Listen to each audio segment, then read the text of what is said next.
स्वागत आप सभी का। आपके साथ मैं हूं पुनीत। चलिए खबरों की शुरुआत में सबसे पहले एक बेहद बड़ी खबर, ब्रेकिंग न्यूज आपको बता रहे हैं, जहां पर इंदौर में मंत्री विजय शाह पर एफआईआर आखिरकार दर्ज हो गई है।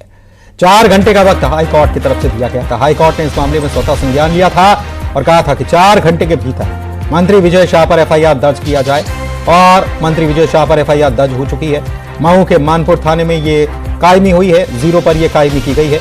बता दें कि मंत्री विजय शाह जो हैं, उन्होंने कर्नल सोफिया कुरैशी पर विवादित बयान दिया था। हाईकोर्ट के आदेश के बाद ये एफआईआर 0 पर कायमी हुई है मऊ के मानपुर में। तो इंदौर से बड़ी खबर आपको बता रहे हैं, विजय शाह पर यह एफआईआर दर्ज कर ली गई है। बेहद बड़ी खबर। मंत्री विजय शाह ने जो बयान दिया था, कर्नल सोफिया कुरैशी को लेकर जो बयान दिया था, इसके बाद हर तरफ इसकी निंदा हुई।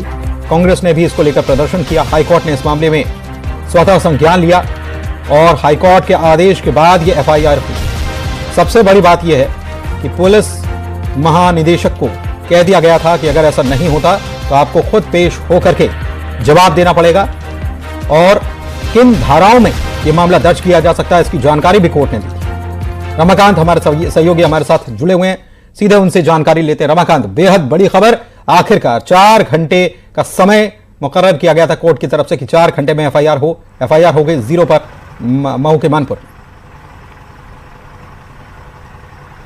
जी, मैं आपको बता दूं कि एफआईआर जो है वो कोर्ट के आदेश पर ही हुई है। जिस तरह से कोर्ट ने साफ कर दिया था डीजीपी को कि 4 घंटे के अंदर जो है वो मंत्री के खिलाफ एफआईआर दर्ज होनी चाहिए, क्योंकि ये सैन्य बलों के अपमान का मामला, एक महिला के अपमान का मामला है। और जिस तरह से टिप्पणी की गई थी धर्म विशेष को जोड़कर, ये कहीं ना कहीं सामाजिक वैमनस्य फैलाने का भी मामला है। इसके तहत कोर्ट ने साफ कर दिया था कि बीएनएस की धारा 192, 197 बी के तहत ये मामला दर्ज किया जा सकता है। और अब मंत्री विजय शाह के खिलाफ मऊ के मानपुर थाने में जो है वो एफआईआर दर्ज कर ली गई है, 0 पे कायमी की गई है। चूंकि जो घटना स्थल है वो रायगुड़ा गांव है जहां पर उन्होंने ये बयान दिया था, इसलिए पहली एफआईआर जो है वो घटना स्थल के पास वाले थाने में ही, यानी मऊ के मानपुर थाने में दर्ज की गई है। और अब माना जा रहा है कि कुंवर विजय शाह की जो है मुसीबतें और ज़्यादा बढ़ने वाली हैं। हमारी कुछ जानकारों से बात हुई तो उसके बाद ये सामने भी आ रहा है कि हो सकता है कि कुछ ही देर में विजय शाह का इस्तीफा भी हो जाए।